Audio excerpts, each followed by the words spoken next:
الحمد لله الذي جعل رمضان سيدنا أيام والسهور وضعف في الحسنة والأجور وسرع فيه الإفطار والسحور واشهد أن لا إله إلا الله وحده لا شريك له سادة طهارنا من الفجور واشهد أن محمدا عبده ورسوله والعبد التقي ونبي الشكور صلى الله عليه وعلى آله وصحبه والتابعين لهم بإحسان إلى يوم البعث والنشور أما بعد فيا عباد الله أوصيكم ونفسي بتقوى الله فقد فاز المتقون. قال الله تعالى في كتابه الكريم يا أيها الذين آمنوا اتقوا الله حق تقاته ولا تموتن إلا وأنتم مسلمون.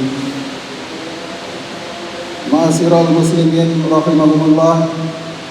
Alhamdulillah, pada Jumat pertama di bulan Ramadan ini, alhamdulillah kita terkabulkan doa kita satu tahun yang lalu, juga di awal bulan Rajab. Semoga kita dipertemukan pada bulan Ramadan.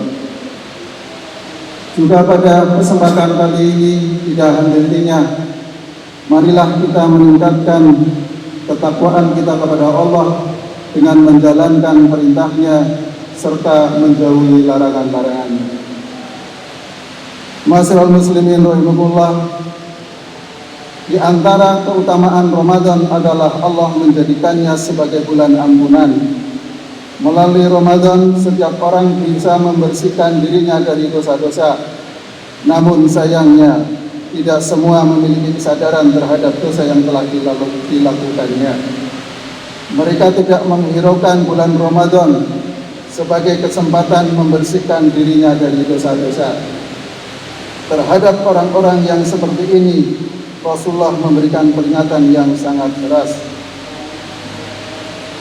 Wa raghima anhu rajulun dakhala alaihi ramadhanu summa istaghala qabla ayyu farolah.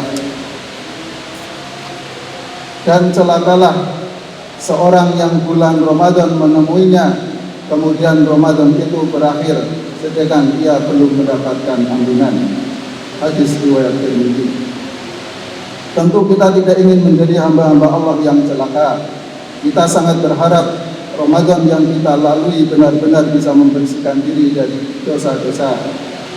Maka untuk memaksimalkan ikhtiar kita agar mendapatkan ampunan dari Allah, ada beberapa hal yang perlu kita perhatikan dengan kesempurnaan taubat ini. Ma'asyiral muslimin rahimakumullah, pertobatan itu pada mulanya adalah berupa penyesalan. Orang yang tidak menyesal tidak mungkin akan melakukan pertobatan. Penyesalan itu kemudian menimbulkan keinginan untuk membenahi diri. Dari situlah kemudian pertobatan dimulai. Jika upaya seseorang untuk melakukan perbaikan terhadap masa lalu itu berkaitan dengan tidak dipenuhinya hak Allah, maka dalam beberapa jenis ibadah pelakunya dituntut untuk menggantinya atau mengkodonya. Dalam hal ini dia harus mengingat-ingat kembali kewajiban apa yang telah dilakukan di masa lalu. Begitu pula harus diingat-ingatkan kemaksiatan apa yang telah dilakukannya di masa lalu. Misalnya untuk memperbaiki kelalaian sholat atau puasa di masa lalu, seorang harus mengingat-ingat kembali apakah ada sholat atau puasa yang pernah ditinggalkan sejak masa baliknya. Jika ada, maka dia harus menggantinya sebagai bentuk pertobatannya kepada Allah. Ada dua pendapat terkait dengan mengqadha sholat. Pendapat pertama dikemukakan oleh 4 mazhab yang mewajibkan mengqadha sholat meski sholat berpuluh tahun ditinggalkan. Orang yang mengqadha perlu memperkirakan berapa tahun dan berapa kali dia meninggalkan ibadah sholat sejak dia balik. Misalnya dia balik usia 14 tahun, kalau dia memulai kesadaran dan melaksanakan sholat pada usia 18 tahun, maka sholat yang harus dia qadha adalah selama 4 tahun. Pelaksanaan sholat qadha itu dilakukan setiap waktu sholat wajib, dilaksanakan setelah sholat wajib di masing-masing waktu. Qadha sholat subuh dilaksanakan setelah sholat subuh. Qadha sholat zuhur dilakukan setelah sholat zuhur. Qadha sholat asar dilakukan setelah sholat asar, begitu seterusnya. Namun ada yang berpendapat lain. Menurut Ibnu Taimiyah dan Ibnu Qayyim tidak perlu dilakukan sholat qadha dan sholat yang sudah ditinggalkan sangat lama, kecuali untuk sholat yang ditinggalkan karena ketiduran atau tidak sadarkan diri karena sakit. Ketika orang yang ketiduran atau tidak sadarkan diri itu bangun atau sadar, saat itu juga dia mengqadha sholatnya. Terkait ibadah haji, kewajibannya berlaku sejak seorang memiliki kemampuan untuk melaksanakannya. Kemampuan mempunyai makna yang luas, mencakup finansial, sehat jiwa raga, dan perjalanan yang aman, dan memungkinkan untuk melaksanakan ibadah haji. Sehingga jika ada seorang yang menunda-nunda keberangkatan hajinya, padahal keadaannya mampu, lalu dia sampai pada kondisi tidak mampu, dia tetap terkena kewajiban haji. Dia harus tetap berangkat menunaikan ibadah haji dengan cara apapun. Jika dia tidak bisa menunaikannya hingga akhir hayatnya, maka dia meninggalkan dalam keadaan meninggalkan salah satu kewajibannya. Na'udzubillah min dzalik. Salat juga, zakat juga demikian. Kewajibannya terhitung sejak seorang mencapai kesadaran nisab, mencapai nisab. Jadi kalau ada seorang yang melalaikan kewajiban zakatnya sejak nisab, maka dia perlu membayar zakatnya dengan cara merapel. Misalnya ada seorang yang kaya raya telah mencapai nisab tahun 2017. Namun dia mulai memiliki kesadaran membayar zakatnya tahun 2020, maka 3 tahun dia membayar zakat harus dirapel saat dia membayar zakat pada tahun 2030. Semua ikhtiar itu adalah yang berkaitan dengan kewajiban kepada Allah yang pernah ditinggalkan. Lalu bagaimana kemaksiatan di masa lalu? Kemaksiatan harus dihapuskan dengan kebaikan, sebagaimana firman Allah dan juga sabda Rasulullah.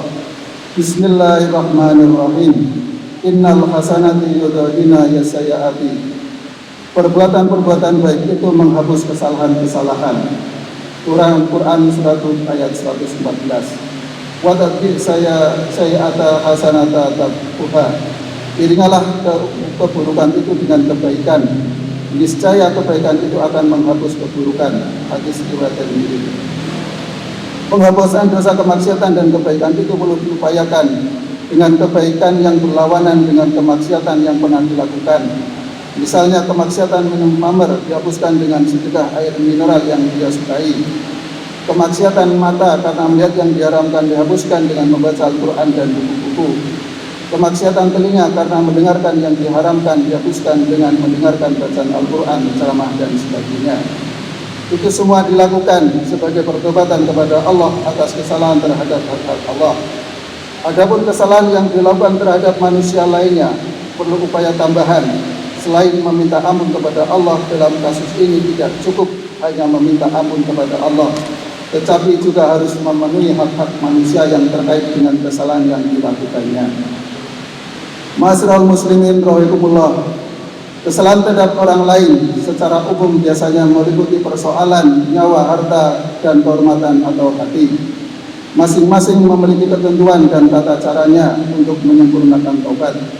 Tetapi pada intinya hak orang lain yang telah terambil haknya harus dikembalikan sesuai dengan ketentuannya. Terkait dengan dosa mengambil harta orang lain, maka seseorang yang melakukannya harus mengembalikan harta yang diambilnya kepada yang berhak.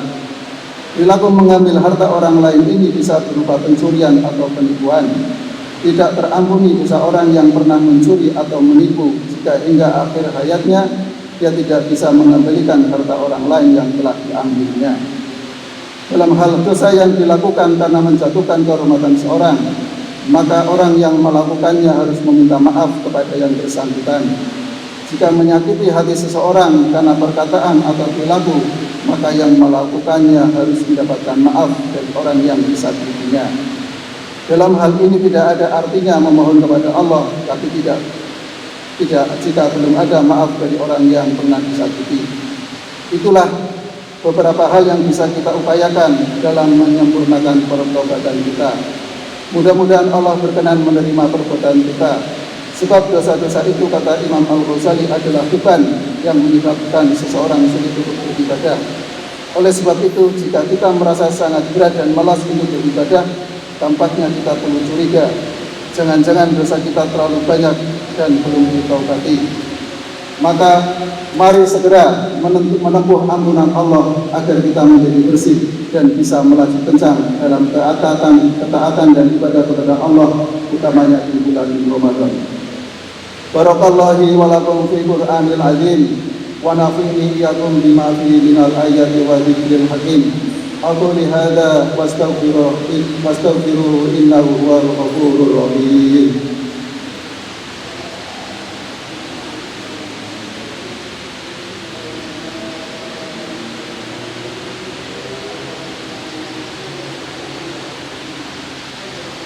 Alhamdulillahilladzi arsala rasulahu bil huda wa dinil haq liyudhhirahu 'ala dini kulli walau karihal kafirun. Asyhadu an la ilaha illallah wahdahu la syarikalah wa asyhadu anna Muhammadan abduhu wa rasuluh. Ya ayyuhalladzina amanu taqullaha haqqa tuqatih wa la tamutunna illa wa antum muslimun. Alhamdulillahirabbil alamin. Hamdan yafi ni'mahu wa yatufi mazidah. Ya Rabbana lakal hamdu wa lakal syukur kama yanbaghi li jalali wajhika wa 'azimi sultanik. Allahumma shalli ala sayyidina habibina wa sayyidina maulana Muhammad sayyidina awwalina wal akhirin wa sallim radhiyallahu ta'ala an kulli sahabati Rasulillah ajmain. Allahumma ighfir lil muslimina wal muslimat wal muslimina wal muslimat wal mu'minina wal mu'minat al ahya minhum wal iman amwat innaka sami'un qaribun mujibud da'wat ya qada hajat. Rabbana ighfir lana dzunubana walidina warhamhuma kama rabbayani shaghira.